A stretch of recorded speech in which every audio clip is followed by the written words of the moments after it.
Então, Matheus, valeu por aceitar aí o convite para participar aqui da nossa primeira entrevista, né, do canal. Então, Legal. cara, eu vi lá no teu Instagram, né, do Vestiário pro Campo, que tem muita coisa legal sobre os bastidores. Eu queria saber, assim, de onde surgiu a ideia de criar esse Instagram? Então, Thiago, muito legal conversar com vocês aqui. A ideia surgiu em função de eu ter muito material, né, e ter Uhum, vivido muita coisa junto com meu pai nesse período, né, da sim. carreira dele, tanto como jogador quanto como treinador. E eu tinha muita coisa que eu achava que era muito legal, né, e situação de, bom, situações de vestiário, vídeos de vestiário, decisões Uhum, que o treinador tem que tomar, né, que às vezes o pessoal não fica sabendo ou passa sim. despercebido, né, como que funciona a vida de um treinador. E eu vou tentar na página ali mostrar isso para o pessoal de uma maneira que é verdadeira, né, são as coisas que meu pai viveu.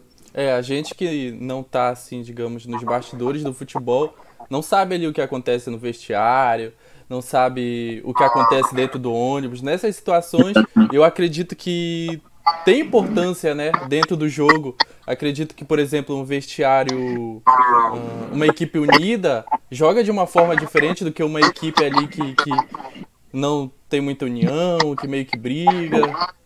Sem dúvida, sem dúvida. Eu acredito 100%, né, nesse ponto que você falou. Meu pai era uma pessoa que acreditava muito nisso, então ele Uhum, tinha o foco na gestão do dia a dia, na gestão do vestiário, como uma coisa muito importante para ele. sim. O grupo da Chapecoense, né, que fez história, né, Uhum, era um grupo que tinha justamente esse tipo de perfil, né. Então eles era muito unido, era muito leve o dia a dia, existia competição, mas não era algo desleal. Era uma coisa que meu pai focava muito nisso. E eu acredito também 100% que isso faz toda a diferença dentro do campo. sim. É, eu queria saber, assim, tu chegou a participar dos bastidores com teu pai? E se tu chegou, o que que tu viu, assim, de, sei lá, que mais te chamou a atenção, que mais te marcou, ou alguma coisa do tipo, assim? Então, eu cheguei a estar em vestiário, em concentração, inúmeras vezes, né? Uhum, Mas existia um projeto para eu fazer parte efetivamente da comissão técnica a partir do início do ano de 2017, né? E o sim, acidente foi logo no fim de 2016. sim, Então sim. isso não acabou acontecendo de uma forma efetiva. Mas eu participava quando eu estava junto na cidade, seja Chapecó, no fim, por exemplo, eu Uhum, estava todos os dias no treinamento, junto com eles em viagem para concentração, inclusive a última viagem deles, né, o último jogo deles contra o Palmeiras em São Paulo, estava lá também, eu tinha ido junto, estava na concentração junto, e assim, momentos que marcaram, eu posso dizer uma situação de vestiário assim que aconteceu, que eu me lembro que foi muito marcante na época para meu pai, foi em 2007. Ele era treinador do Palmeiras e ele era ainda muito jovem, né? uhum. Então, assim, ele não tinha um nome e ele tinha que comandar um Palmeiras, né? Um time gigante que tinha Marcos, Edmundo, Valdívia. Isso foi depois da passagem dele pelo Paraná, né? Exatamente, ele classificou o time para Pra Libertadores, né? O Libertadores, Paraná, isso. e aí foi para o Palmeiras no ano seguinte. Aham. E eu me lembro de uma situação que até esses dias eu postei lá na página, no comecinho, mas teve um jogo, um clássico Palmeiras e São Paulo. E o São Paulo era aquele time, né, que estava ganhando tudo na época. E o jogo, se eu não me engano, tava 1-1 no fim do jogo, ou 1-0 até pro Palmeiras. E meu pai tirou o Edmundo aos 42 do segundo tempo. E para botar um zagueiro. E meu pai deu a mão pro Edmundo, assim, cumprimentar ele na saída do campo, e o Edmundo não cumprimentou. E aí e só saiu isso nas notícias no dia seguinte, né? Como se o problema que tá no vestiário, o Edmundo não respeita o Caio.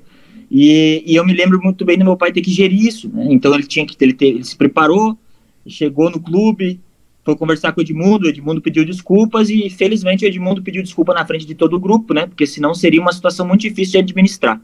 Cara, felizmente ele teve, né, o feedback do jogador, porque a gente viu Sim. o caso recente aí com o Rogério Ceni no Cruzeiro, que eu Exatamente. acho que foi uma situação parecida, que ele chegar sendo treinador novo, com muitos medalhões no time, só que no caso do Rogério ele não conseguiu, né, contornar a situação.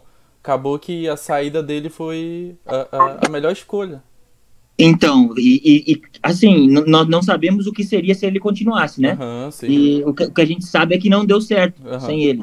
Então, talvez ele tivesse a razão em alguns pontos, né? E tinha alguma razão para estar batendo de frente com alguns Claro. atletas e acabou não tendo esse retorno da diretoria, né? É difícil realmente quando você é um treinador sem nome. Então, o Rogério é um ídolo, mas como treinador ele não tinha essa bagagem ainda, né? Sim, sim, verdade. É, eu não sei qual é a tua idade, eu não sei se tu acompanhou teu pai jogando, né? É, Tenho 28. 28. Pois é, eu tenho 24, eu nem sabia que ele tinha sido jogador. Sim, Mas, pelo que eu tava pesquisando, ele teve uma carreira, assim, até que vitoriosa, né? Como jogador, passou pelo Grêmio, passou pelo Inter. Ele fez uma carreira em Portugal também, né?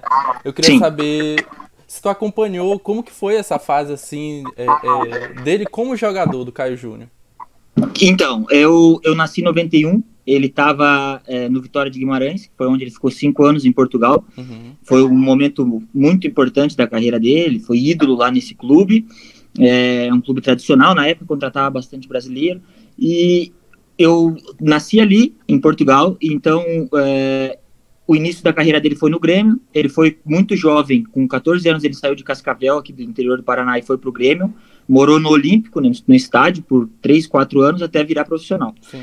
E aí, eventualmente, se transferiu para Portugal, acho que em 88. Aí depois, o que eu me lembro realmente da época do Paraná Clube, em 97. E eu tinha 6 anos e eu me lembro do jogo, um jogo especial que foi o jogo do Pentacampeonato Paranaense, né? O Paraná Sim, sim. conquistou 5 seguidos.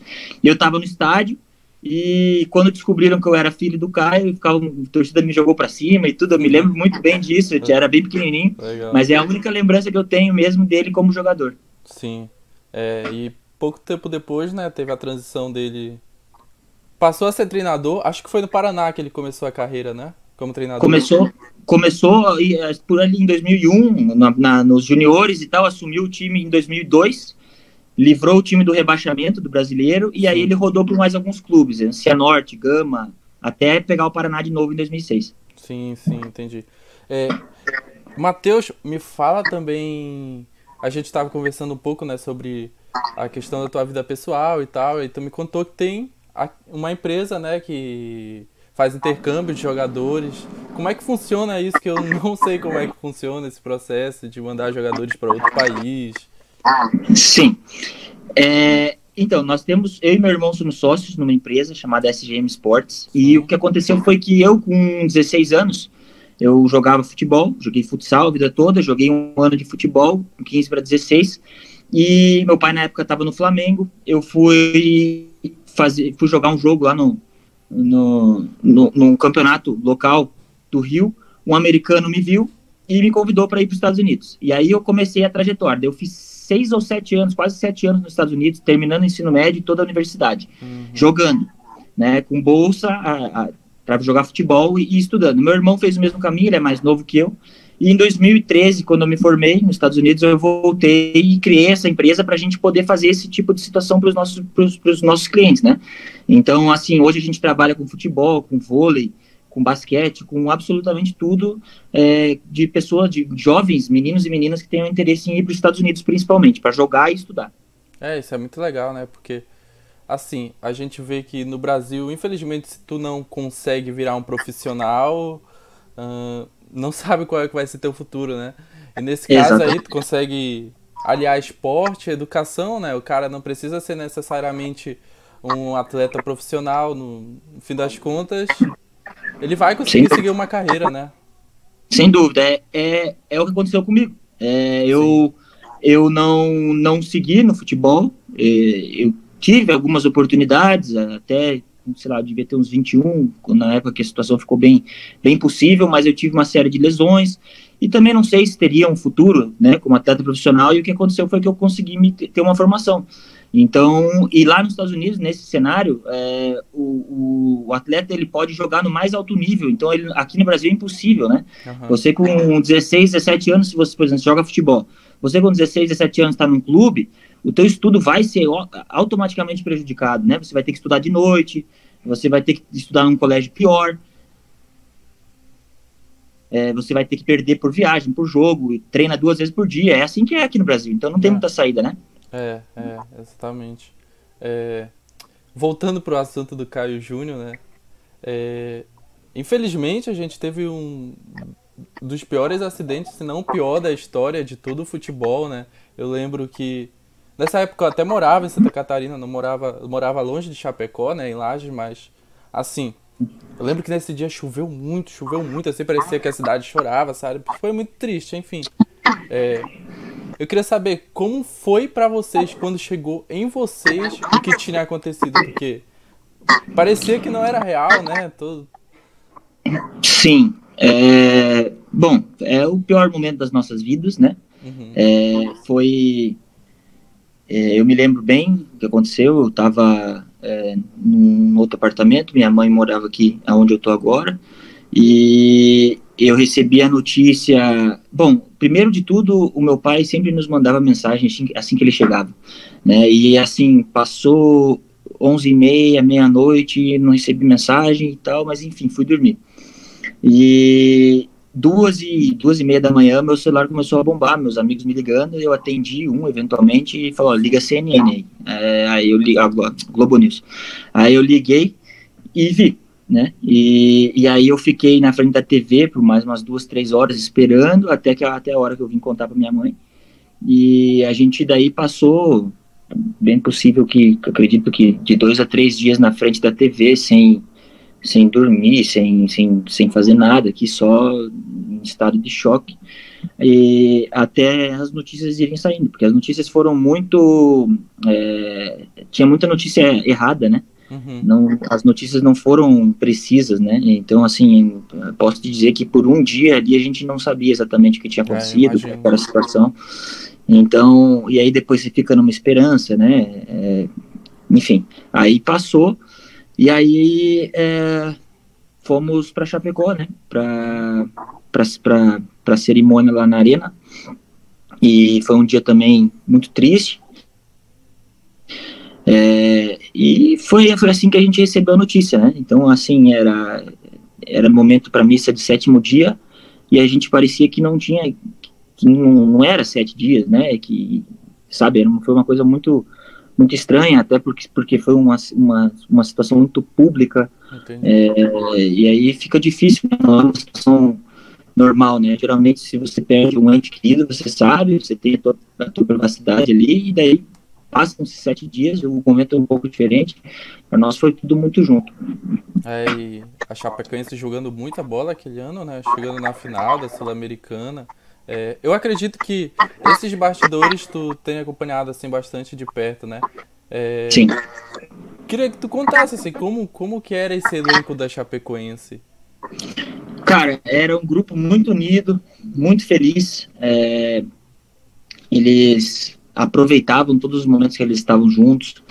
Eu me lembro do jogo, né, que ficou bem vivo na minha memória, o último jogo, né, contra o Palmeiras, que foi lá no Allianz Parque. Sim, e eu estava no vestiário depois, o Palmeiras ganhou 1-0, foi campeão brasileiro, mas o clima era de total confiança, né, que eles seriam campeões.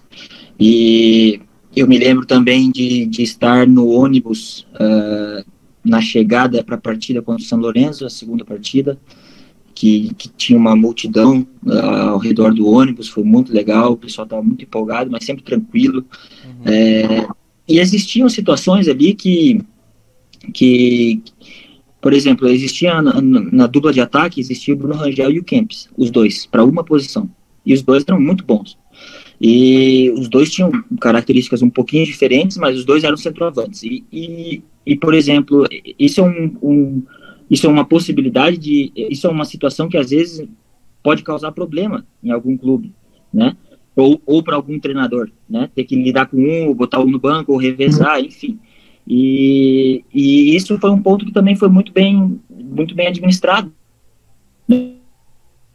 Então, assim, algumas partidas jogavam um, outro jogava o outro, e isso é um exemplo, né, de como que as coisas fluíam naturalmente naquele Sim. elenco. Além na minha opinião, a grande diferença da Chapecoense naquele ano era a diretoria, né? A diretoria eram pessoas locais, pessoas totalmente vinculadas à cidade, pessoas honestas, pessoas que trabalhavam dentro dos limites financeiros do clube, não existia nenhuma loucura, não Sim. existia salário atrasado, sabe? E isso acabou mudando depois do acidente, porque infelizmente muitos morreram, né?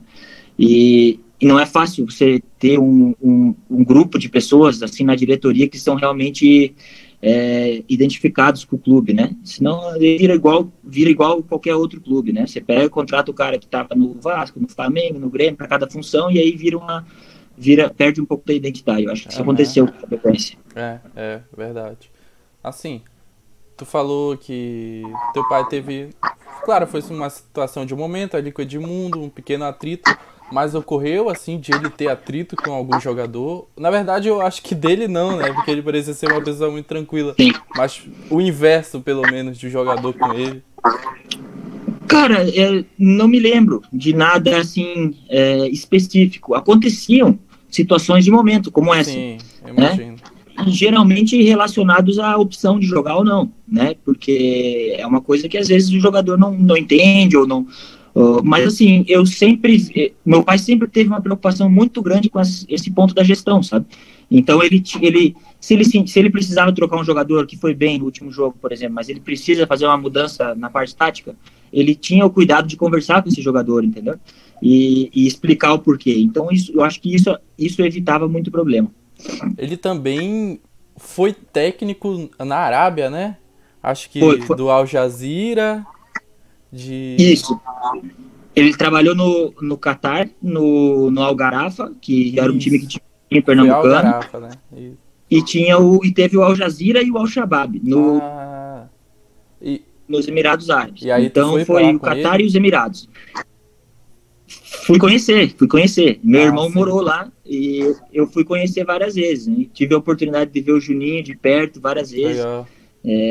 Foi um período que eles ganharam muitos títulos e tal. Foi Sim, uma sim. situação bem legal. Foram 2 anos importantes pro meu pai. Entendi. Aí depois disso, ele voltou pro Brasil pra treinar que time? Cara, ele foi depois foi Botafogo 2011, aí ele foi pro Algarafa, aí ele voltou pro não, ele saiu depois do Flamengo, ele foi pro Japão, no Vissel Kobe. Daí do Japão ele foi pro Catar e depois do Catar ele veio pro Botafogo. Aí ele passou Botafogo, Grêmio, aí foi pro Al Jazeera e depois o Al Shabab, que ficou 2 anos. E daí ele volta pro Chapecoense. Ah, aí a Chapecoense já foi seu último clube dele. Foi, já ele precisava, ele queria muito voltar ao Brasil. Sim. E ele gostaria de assumir um time, de um clube que tivesse organização, entendeu? Porque ele tinha receio de voltar para um clube e com 3, 4 jogos ser mandado embora. E isso acontece. Então a escolha pela Chapecoense foi muito em função disso. Mas com ele aconteceu alguma vez? Aconteceu no Grêmio, foi a maior decepção da vida dele, porque Imagino. era o clube que ele cresceu. Cresceu, Né? jogou, né? Ele foi artilheiro do Gauchão. Foi. E cresceu lá, né, cara? Morou 4 anos dentro do estádio, né? Então, Sim. assim, ele tinha uma identificação muito grande, ele estava muito feliz. A família da minha mãe é de Porto Alegre. A gente, enfim, estava super motivado para essa situação. E o que aconteceu foi assim, ó, cara, isso é uma das coisas que demonstra, assim, o que acontece às vezes no futebol brasileiro. Ele assumiu no fim do ano de 2011 para o campeonato, para o ano de 2012. Uhum. Aí o time foi totalmente reformulado, chegou mais de 12 jogadores e tal, chegou acho que o Kleber, o Marcelo Moreno, o time estava se acertando, mas tudo novo. E aí um jogo, o time já classificado para a fase final do Gauchão, ele jogou com o time reserva e perdeu para o São José. Uhum. E aí o presidente, o Paulo Lodoni, do Grêmio, demitiu meu pai e contratou o Luxemburgo né? E a apresentação do Luxemburgo, né? Na minha opinião, o pior disso tudo é que a apresentação do Luxemburgo foi com o número 45. Por que 45? Porque o Paulo Doni era candidato, se eu não me engano, a senador. E foi uma jogada política, entendeu? Trazer um cara com o nome do Luxemburgo, apresentar ele com o númerozinho ali de candidato dele, né? Para fazer uma moral com o público. E a parte futebolística em segundo plano, né? Então, assim, foi uma situação que, na minha opinião, foi muito errada. E foi muito triste pra ele. É verdade, né? É uma parada assim. Eu não fiquei sabendo disso. Eu acho que eu Sim. não Pouca me gente recordo sabe, de né? saber de uma situação parecida, mas tu falando assim deve ser mais comum do que a gente parece, do que parece. Sim. Então, Matheus, acho que não tem mais tanta coisa, eu pelo menos não tenho. Legal, Mas cara. se tu tiver alguma coisa pra falar, Tranquilo, cara. Não, obrigado, né? Obrigado por a gente trocar essa conversa aí. E obrigado pela moral também, né? No projeto ali da página. Sim. É uma situação nova que vamos ver o que acontece. Precisando, Mas vai ter coisa legal lá. a gente vai compartilhando. Eu te agradeço por aceitar o nosso convite aqui, né? A gente tá começando o canal Isso. agora e falar sobre Legal. o Caio Júnior, acho que é muito legal, assim.